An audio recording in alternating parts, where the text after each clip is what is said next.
You may know Jason as our friendly face in the fitness center, or perhaps the man behind the CubeFit fitness videos. You may also take advantage of his personal training services that he has in the fitness center, or he might be your dance instructor from time to time. But as I mentioned, he has a great talk for you today. If you could save your questions until the end of the talk, there will be plenty of time for Q&A.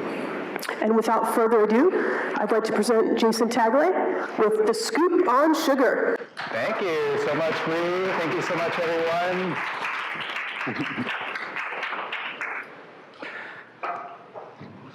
When you go out for drinks, the reason you feel the effects right away, and in some cases have a hangover, is because alcohol is partially metabolized by your brain.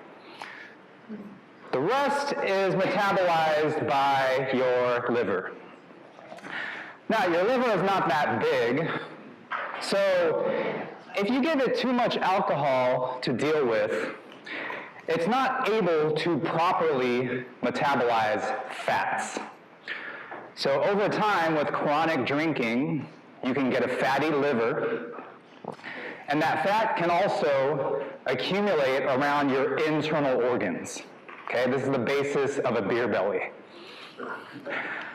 Now, the reason high sugar foods don't make you feel drunk is because sugar is primarily metabolized by your liver.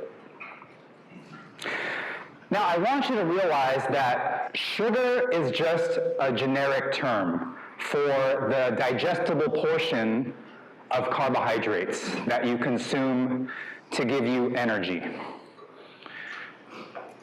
The two main types of sugar are glucose and fructose. Now, glucose is your body's primary fuel source. And you'll often find glucose in foods that are starchy, such as potatoes, rice, quinoa. Now, once you digest glucose, it can be directly used for fuel. Now, any excess glucose that your body is not able to utilize can be stored in fat cells. But you do have a buffer, okay? It's called glycogen, which you can store in your muscles or in your liver.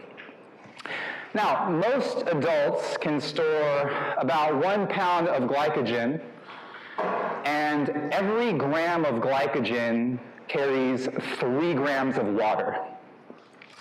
So what that means is your total carbohydrate storage can account for up to 8 pounds of your body weight, which means take your average body weight plus or minus 4 pounds is a normal fluctuation based on your total glycogen storage. Now, fructose is what gives food the sweet taste. And before fructose can be converted into glucose for energy, it needs to be metabolized by your liver.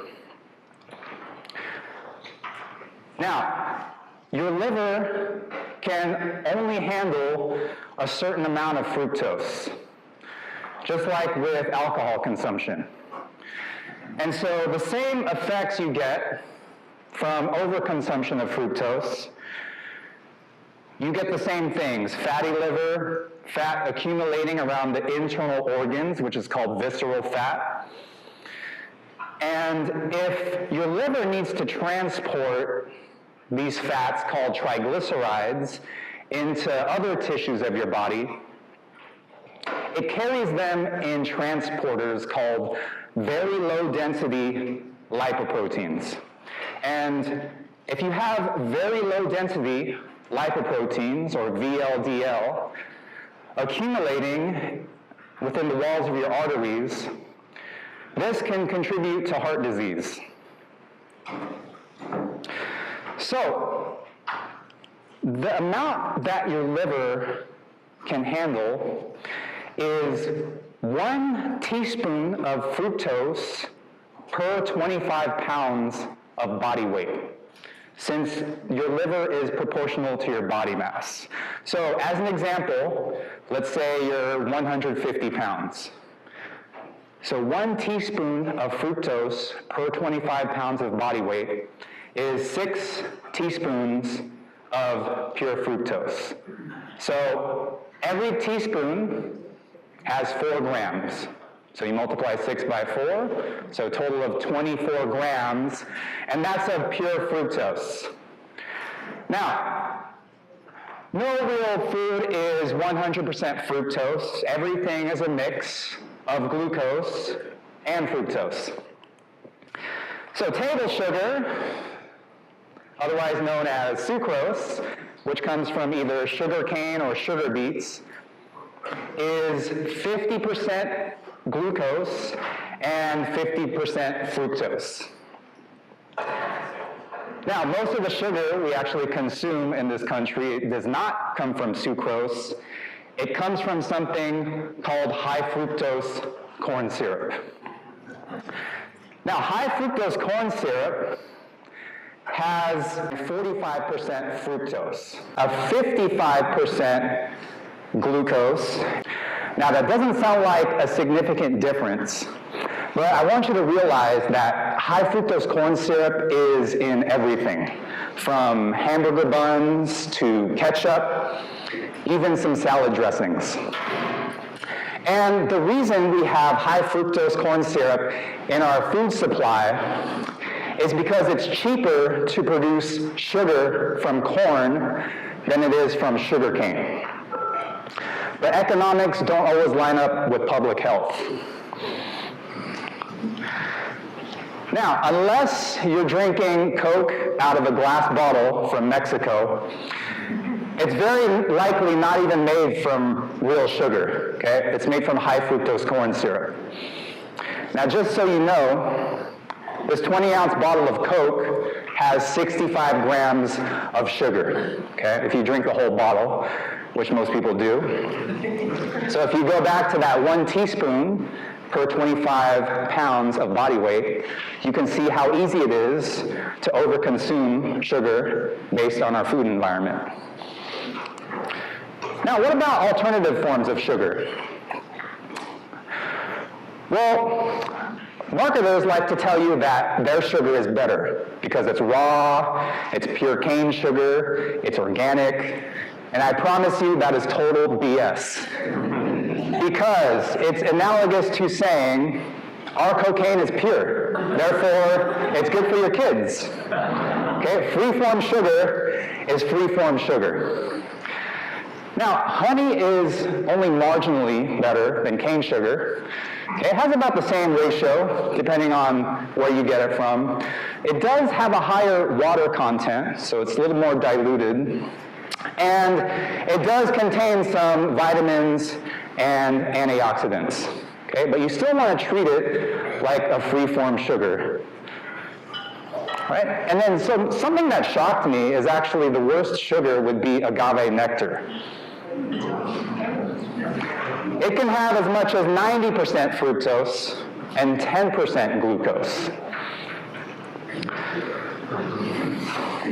Now, the trick to reading labels, like let's say this Ben & Jerry's fish food, which is amazing. Okay, so what you want to look at first is the serving size. So if you turn it around, the serving size is not necessarily the recommended amount to consume. It's just a reference for the calories and macronutrients that they list. So in the example of the Ben & Jerry's container, they'll have the serving size as a half cup. Okay? And there are 4 servings per container. So if you eat the whole container, okay, you ate 4 servings. So per serving, when you look at the sugar amount, you'll need to multiply that by the number of servings you have. So that's a trick, because people think, they read the back, the nutrition facts, and they'll think it's the amount listed per container. Okay, but you need to actually multiply that by the amount of servings you have. And one thing I always look for first is through the ingredients, which is right below the nutrition facts. And if it has high fructose corn syrup, it goes back on the shelf. Okay, so multiply by serving size. Now, fruits you kind of get a free ride with, because although they do contain fructose, it's in very low concentrations because of the fiber content. Okay, so the sugars in fruits are contained within these cellular walls called fiber, which does two things. Because you need to chew on it very thoroughly, it's going to slow down the amount you're consuming at once, and when it goes through your digestive system, because fiber is not metabolized like a sugar, it actually leaves your body and pulls out waste products, it's going to significantly slow down the absorption of sugar into your blood. So 25 grams of sugar from an apple is going to act very differently than 25 grams from Coke. Now, the one thing I wouldn't necessarily recommend if you have a healthy digestive system are fruit juices, so even freshly squeezed juice.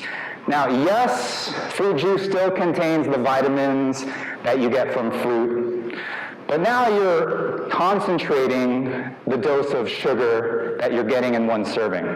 Okay, for example, a glass of orange juice would contain the juice of 4 oranges.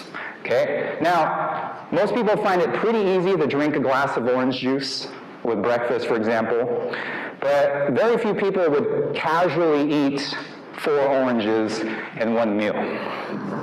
Okay, so although, yes, fruit juices are better than sodas because of the vitamin and nutrient content, I wouldn't recommend concentrating the amount of fruit sugar you're consuming in one sitting by juicing.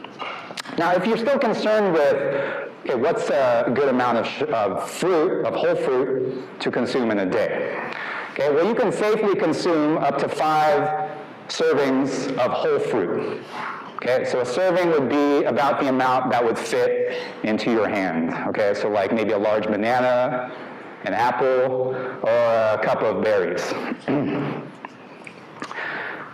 Now, one of the things free-form sugar does, and that's proven to do, is cause tooth decay. Okay, let me explain. So you have these microbes on your teeth called Streptococcus mutans. Okay, I don't expect you to remember that. I just want you to know how hard I studied. Now, Streptococcus mutans, okay, feed on sugar. Okay, so, and as a byproduct of their sugar metabolism, what they do is produce acids such as lactic acids. Okay, and those acids eat into the protective layer around your teeth called the enamel. Okay, so this is how you start to form cavities. So what happens as they eat into your enamel, you get these little cracks or cavities, and bacteria can seep in, and they can reach the second layer of your teeth called the dentin. And your dentin contains nerves, so you can feel things like tooth pain, and this can ultimately lead to tooth loss. Now, once again, fruits don't have the same effect.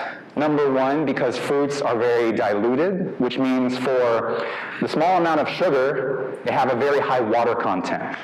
Okay? Like, for example, if you ever ate dried mangoes compared to eating a whole mango, you'll see that the size significantly decreases when you dehydrate fruits. Again, then the second thing is also, once again, the fiber content. Okay, because as you chew on fiber, it has a brushing action which sweeps away any sugars in the fruits from your teeth. So it doesn't quite leave the same residue. So something I always do if I'm going to have like a high sugar dessert, I'll make sure to at least rinse my mouth afterwards so that there's less residue remaining on my teeth. Now, if you attended my anti-aging talk last year, we learned that free-form sugars also negatively react with the proteins in your body. Now, since you were born, you have a protein in your skin called collagen, which gives your skin that very soft and supple texture. Now, as we age, we gradually lose our collagen production, which is already unacceptable. But I want you to realize that free-form sugars denature and deform proteins such as collagen. So instead of being flexible and supple, they become stiff. And that's how you get the formation of premature wrinkles. Okay, so sprinkles lead to wrinkles.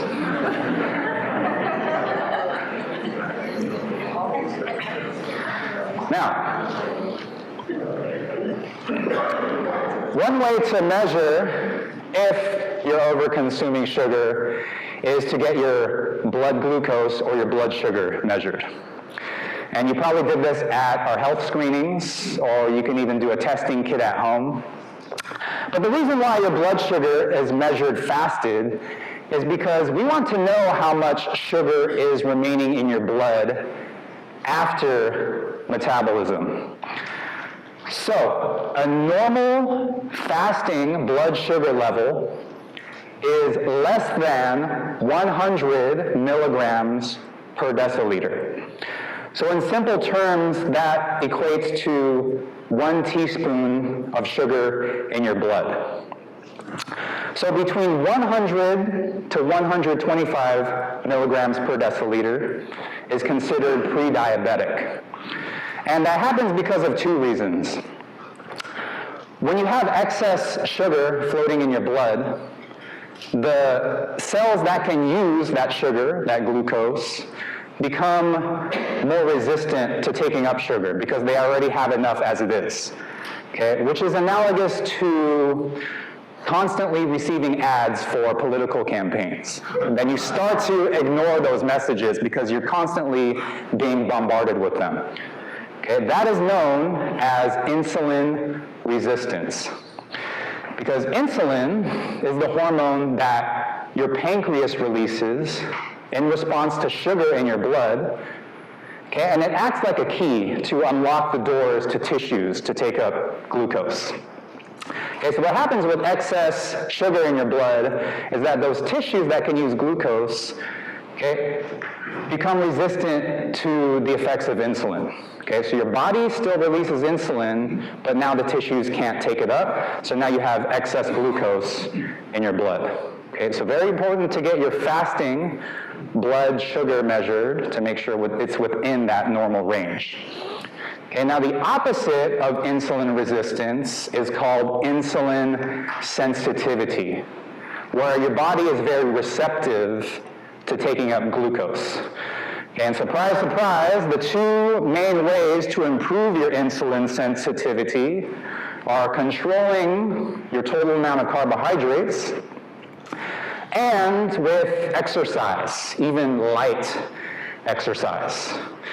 One of the things I liked about walking around New York is that with so much walking, your body just becomes more sensitized to the effects of insulin and being more receptive to taking in glucose. So in other words, the more active you are, the more carbohydrates you can consume, okay, within reason.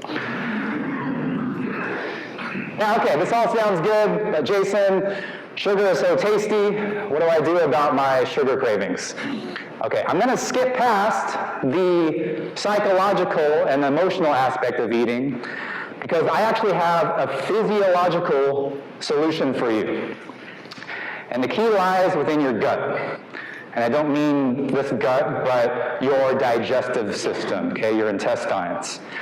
Okay, there is a fungus from the yeast family called Candida albicans.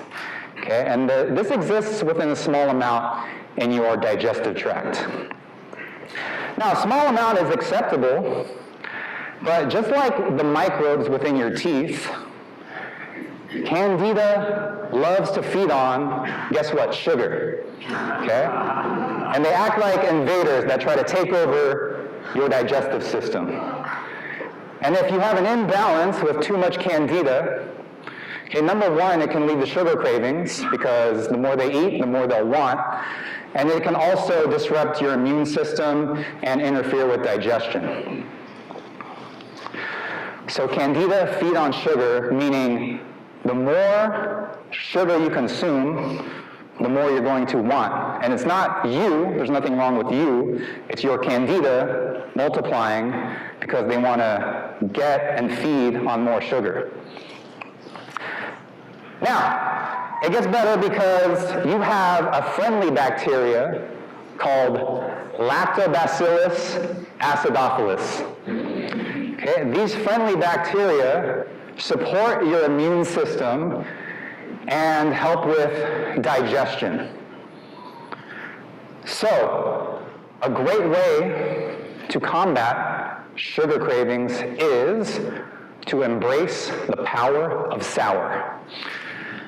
Fermented foods like kimchi, sauerkraut, pickles, yogurt, or kefir contain beneficial bacteria, which populates your digestive system with a culture of healthy bacteria. So by embracing the power of sour, we can combat some of those irrational sugar cravings. So if you're the type of person that gets hangry in between meals, that can be the result of Candida overgrowth. So by consuming fermented foods, we're building a culture of healthy bacteria in your gut. Now, some other choices, you've probably heard of a drink called kombucha, which is a fermented tea. Okay, I've been really hooked on kombucha recently. The one thing you just need to look out for are the added sugars. Now, usually they're not going to contain as much sugar as something like fruit juice, but just to create all those fun flavors, kombucha usually has some added sugars, so just be mindful of the amount of servings you're consuming, okay? And you can also take probiotics in supplement form, because that's what these are. These give you probiotics, which support your digestive system. And you only need about 1 serving a day, whether that comes from fermented foods or liquid form. Having said that, you are still going to get sugar cravings from time to time. And you're going to have to make a choice. Do I really want to eat this food? And I just want you to remember these words. If it ain't fruit, give it the boot. Thank you.